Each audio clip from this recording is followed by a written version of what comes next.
Rumor Aleister Black kembali ke WWE makin panas. Paul Heyman rela tersiksa demi alur cerita di WWE. Ethan Page tantang John Cena bertanding. Dan masih banyak lagi. Selamat datang di Extra News, di mana kita akan bahas berita dan rumor terkini tentang WWE. Sebelum kita lanjut, aku pengen kalian like dan share video ini ke teman-teman kalian yang suka WWE. Dan jangan lupa subscribe, soalnya channel ini upload video berita setiap hari.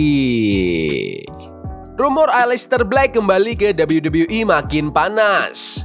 Rumor terbaru menyebutkan kalau Malakai Black atau yang lebih dikenal dengan Aleister Black selesai dengan AEW dan bisa jadi sedang dalam perjalanan kembali ke WWE. Menurut laporan terbaru, WWE udah mulai cari ide kreatif buat kembalinya Black. Kontrak Black dengan AEW yang sebelumnya disebut habis pada tahun 2027 ternyata kemungkinan akan berakhir lebih cepat. Sama seperti Ricky Starks, Miro, dan Rey Fenix, Black masih terikat kontrak AEW tapi jarang muncul di TV. Black sempat bikin kontroversi setelah kalah dari Adam Cole, dengan banyak yang mengira itu jadi momen perpisahannya. Tapi Black langsung membantah rumor itu. Dia juga dikenal sebagai pendiri stable House of Black bersama Buddy Matthews dan Brody King yang sempat jadi juara AEW World Trios. Kalau benar kembali ke WWE, Black bakal gabung dengan Penta yang baru debut di Raw bulan ini. Penta awalnya pengen gabung bareng saudaranya, Rey Fenix, tapi Fenix masih harus menyelesaikan kontraknya di AEW. Menurut kalian, apakah Aleister Black harus kembali lagi ke WWE? Komen di bawah. Paul Heyman rela tersiksa demi alur cerita di WWE. Paul Heyman udah lama jadi bagian dari The Bloodline, tapi setelah Roman Reigns kehilangan gelarnya ke Cody Rhodes, Solo Sikoa kelihatan mengambil alih peran sebagai The Tribal Chief. Beberapa minggu kemudian di Madison Square Garden, Solo Sikoa, Jake Fatu, dan Tama Tonga ngelakuin powerbomb ke Paul Heyman alias The Wise Man ke meja komentator. Dalam segmen itu, wajah The Wise Man kelihatan sedikit bengkak. Dia punya kantung mata dan janggutnya udah memutih. Saat ngobrol di podcast Logan Paul, Impulsive, Paul Heyman buka-bukaan soal segmen tersebut.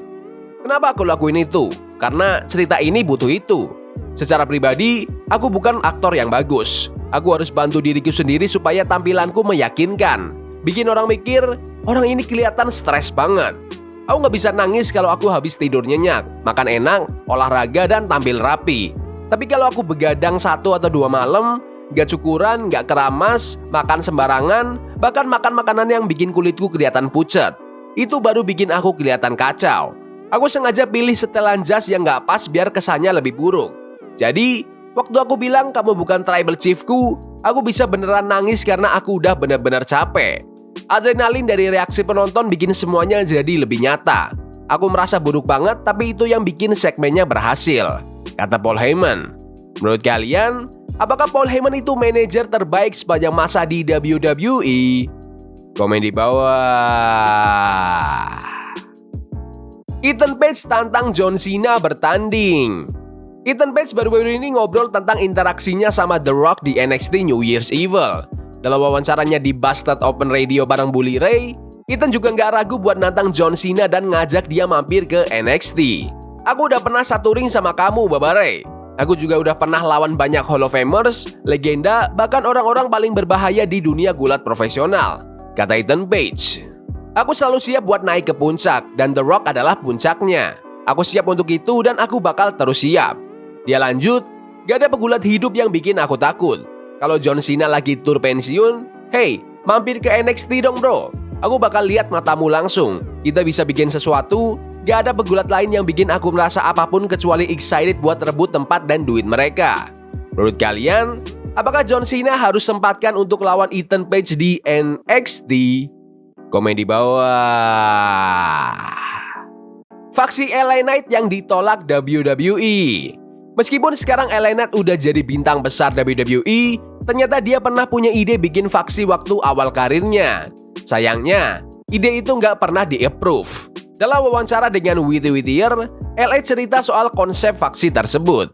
Aku kepikiran, aku mau anggota-anggota yang kayak udah down banget tapi sebenarnya punya potensi besar. Cuma belum pernah dipakai maksimal, kata LA Knight. Waktu itu, inspirasiku kayak dari The Walking Dead, kayak grup Saviors. Ada satu pemimpin di depan dan yang lain bakal percaya. Orang ini bisa kasih aku apa aja yang aku mau, dan aku bakal lakuin apa aja buat dia. Meskipun ide itu nggak jadi kenyataan, LA akhirnya mimpin faksi Night Model Management di main roster. Anggotanya waktu itu ada Mace, Mansur, dan Maxine Dupri, sementara LA sempat ganti nama jadi Max Dupri. Tapi sayangnya, faksi itu nggak bertahan lama dan LA akhirnya balik ke karakternya yang sekarang. Kalau sekarang LA gabung faksi lagi, dia bilang pengen kerja bareng nama-nama besar kayak Roman Reigns dan Cody Rhodes. Dia bahkan ngebandingin tim impiannya itu sama Miami Heat, zaman LeBron James, Dwayne Wade, dan Chris Bosh. Belakangan ini, LA sering berselisih sama The Bloodline dan United States Champion Shinsuke Nakamura. Menurut kalian, apakah LA harus punya faksi atau berkarir solo aja? Komen di bawah. Pretty Deadly tidak masalah dengan bookingannya saat ini. Dalam beberapa tahun terakhir, Chief Content Officer WWE, Triple H, sukses membawa kreativitas baru ke main roster. Salah satu pencapaian terbesarnya adalah kerjasama streaming dengan Netflix. Mantan juara NXT Tag Team, Pretty Deadly, juga kasih komentar soal kepemimpinan Triple H ini. Dalam wawancaranya dengan Metro.co.uk, Kit Wilson bilang kalau seluruh roster senang dengan arah WWE sekarang. Kita nggak tahu hal yang berbeda dan kayaknya kita nggak mau cara lain juga. Semua orang excited banget soal kesepakatan Netflix ini. Ini mungkin salah satu hal terbesar yang pernah dilakukan perusahaan, ujar Wilson. Wilson juga bilang kalau ide-ide mereka sering didengar manajemen. Banyak ide kita yang berhasil diwujudkan. Bahkan kalau nggak sampai TV, kita tetap sempat melakukannya. Rasanya memuaskan banget. Elton Prince juga menambahkan, apa yang kita lakukan itu kadang nonsens, konyol banget. Tapi itu yang bikin kita seru. Kita bisa saling menertawakan dan tetap nikmatin apa yang kita lakukan. Rasanya luar biasa banget. Menurut kalian, apakah WWE perlu mempush Pretty Deadly di tahun 2025? Komen di bawah. JBL siap gantikan Pat McAfee besok di Raw. WWE ngumumin bahwa Hall of Famer mereka, John Bradshaw Layfield atau JBL, bakal muncul di episode Raw tanggal 21 Januari besok. Ini jadi salah satu dari banyak penampilan menarik JBL, termasuk di acara TNA dan promosi lainnya. Dalam podcast Something to Wrestle, JBL cerita soal kesiapannya buat tampil di Raw. Aku excited banget. Mereka nelpon aku dan aku langsung bilang, aku seneng banget bisa datang. Aku denger Pat McAfee lagi sibuk sama National Championship Game. Jadi aku nggak tahu persis apa yang bakal aku lakuin. Tapi aku udah denger sedikit dari kreatif dan kedengarannya seru. Rasanya menyenangkan balik lagi setelah lama nggak tampil. Bisa ketemu teman-teman lama, ketemu bintang-bintang baru, itu bikin pengalaman ini spesial.